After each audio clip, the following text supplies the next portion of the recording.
Morning students, we are back to our lesson, the old sea dog. Okay, it's a continuation of the part 1 and we'll just go through the page number 60.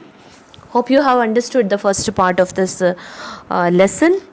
We have in this the entry of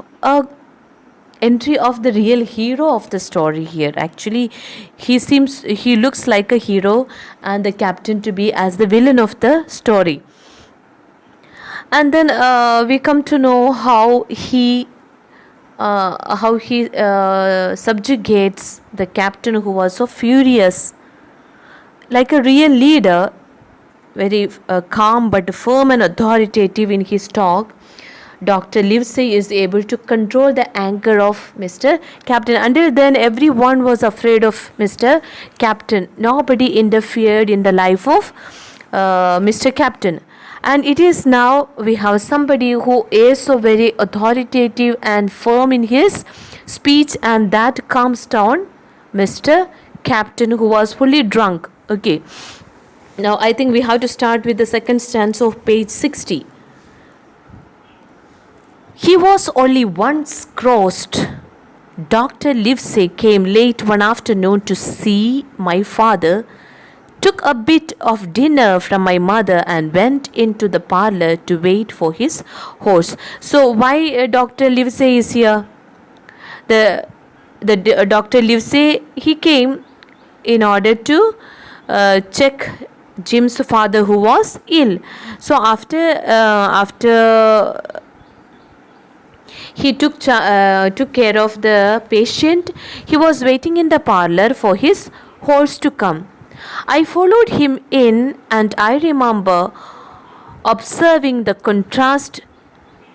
The neat, bright doctor with his powder as white as snow and his bright black eyes and pleasant manners, made with that filthy, heavy, blade scarecrow of a pirate of ours sitting, far gone in rum, with his arms on the table. Now Jim is able to make the contrast between Dr. Livesey and the captain.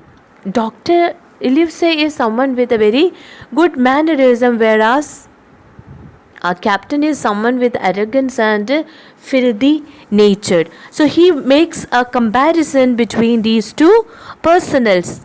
It is like one side it is a quiet man, quite calm, serene, and so authoritative and firm in his mannerism. Who is that? That is Dr. Livesey.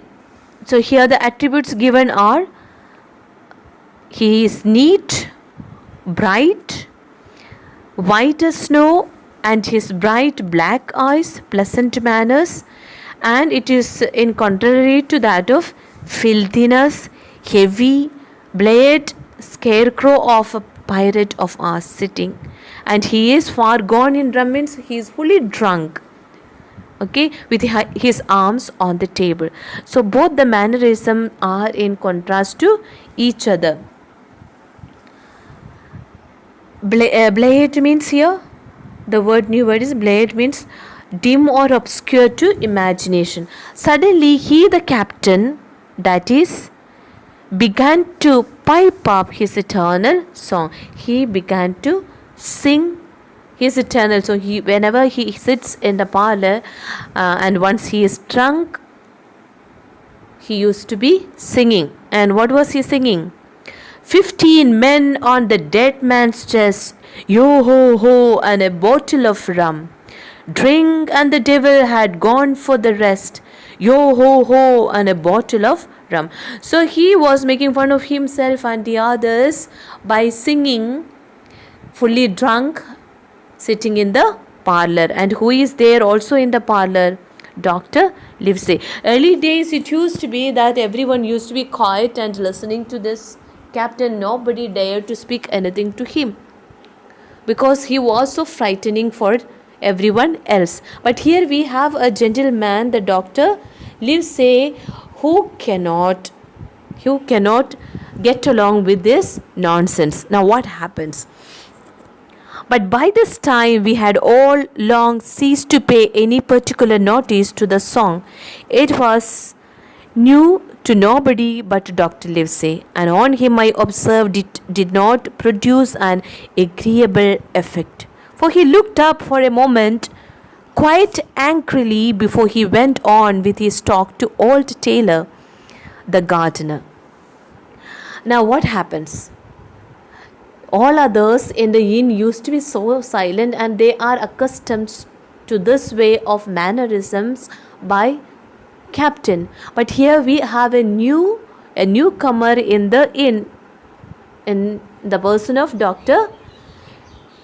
Livesey, and so it was not at all agreeable for him, for the doctor, for he looked up for a moment quite angrily. He could not agree with the nature of the captain, so he looked so angrily, and then went on to talk to old Taylor, the gardener. So he did not pay much attention, and he started talking to the gardener. Usually what happens whenever this captain sings the song, everyone used to be quiet and silent and listen to him. And then captain is used with this kind of atmosphere in the inn.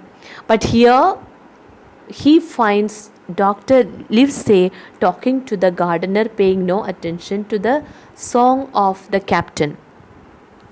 Now, the captain gradually brightened up at his own music, and at last flapped his hand upon the table before him in a way we all knew to mean silence. So he understood Dr. Livesey is not paying attention to him. So what did he do? He clasped on the oar. He flapped his hand upon the table. He made an extraordinary noise by hitting on the table with his hand, and it meant to keep silence. And that was the usual custom in the inn by the captain, so that the people used to keep silence. The voices stopped at once, all but Dr. Livesey's. He went on as before, speaking clear and kind. The captain glared at him for a while, flapped his hand again, glared still harder, and at last broke out with, "Silence there between ducts." Now, what do you see, children? The usual custom was whenever he struck on the table, people used to be silent. But here Dr. Livesey went on calmly with his engaged talk with the gardener, which could not be agreeable to the captain. So he said, "Silence there between decks." Why, children, he uses the term silence between the deck?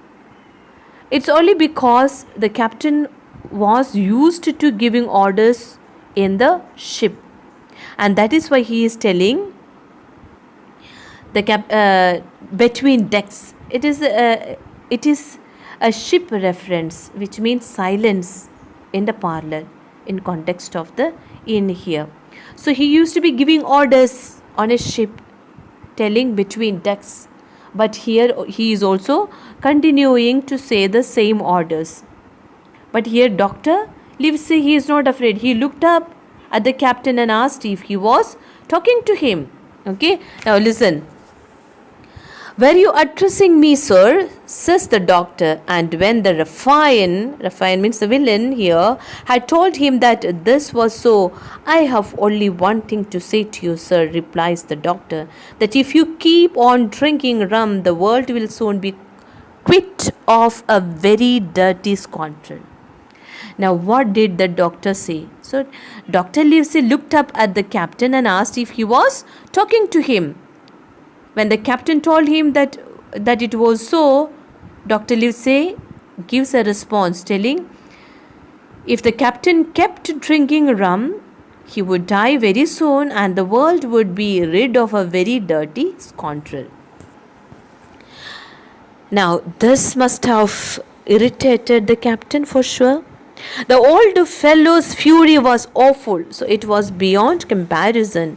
He is angry. His fury was beyond compare.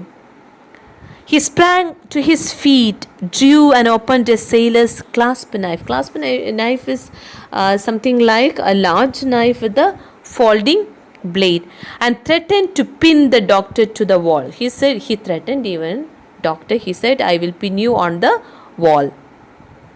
The doctor never so much as moved. He was not afraid. The doctor was not afraid. He spoke to him as before in the same tone of voice, perfectly calm and steady. Was he angry? No. He was perfectly steady and he was so very calm. If you do not put that knife this instant in your pocket, I promise upon you, upon my honor, you shall hang at the next assizes.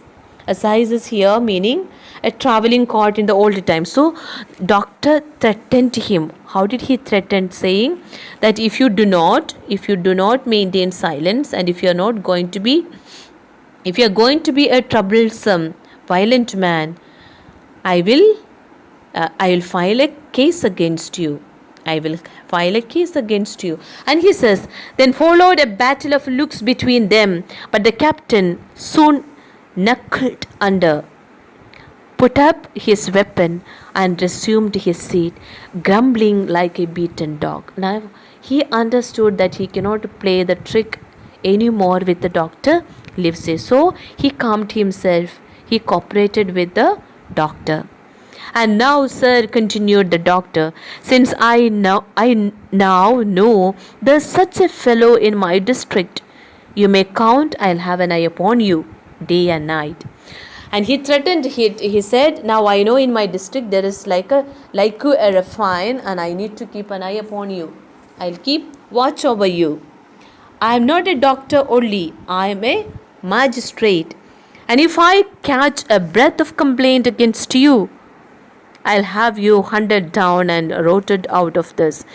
I will hunt you down and put you out of this inn. If you continue to do any kind of such heroism, you will be hunted down and you will have to quit the place. Soon after, Dr. Livesey's horse came to the door and he rode away. But the captain held his peace that evening and for many evenings to come. So beautiful ending, isn't it? Okay, the ruffian and the scoundrel was calmed down by the mannerism of Dr. Livesey. We know the people, the evil cannot be defeated. Evil can be defeated only by good. The evil-natured captain was defeated by the good nature of Dr. Livesey. And then we know the good leaders, the quality of a good leader we find in Dr. Livesey. What is that, children? We all know, good and able leaders are always calm, but firm and authoritative. We see this very good quality in a doctor. And no leader can ever lead people by losing their temper or abusing others. A good leader always stands his ground when faced by an aggressive person. As in this case, Dr. Livesey, when he calmly faced the captain at Jim's father's inn, he could make him understand and make him cooperate with the situation. And a leader has to lead by example, showing people that most problems can be solved by people in a calm and level-headed manner. So this is a kind of we can look at Livesey as a role model for all of us, how we can calm down and refine, how we can train the people. And this is indeed a beautiful story. Hope you understood, children. So read the chapter once or twice. If any doubts, you can ask me. There is nothing as such. The entry of the captain is the beginning of the story, and we know Jim was asked by Dr. Dr. Livesey and many others to write about the Treasure Island. And we know this is the introductory part of this novel, Treasure Island. And not so much very difficult lesson. Go through the question answers. If any doubts, I will help you out. I'll be sending you some tips how to write the answers. But meanwhile, read through the text uh, learn the glossary given, few new verses are there, and then let me know if you have some doubts. I'll get back to you with the question answers and some more exercises. Till then, keep well, stay safe, stay good. God bless you.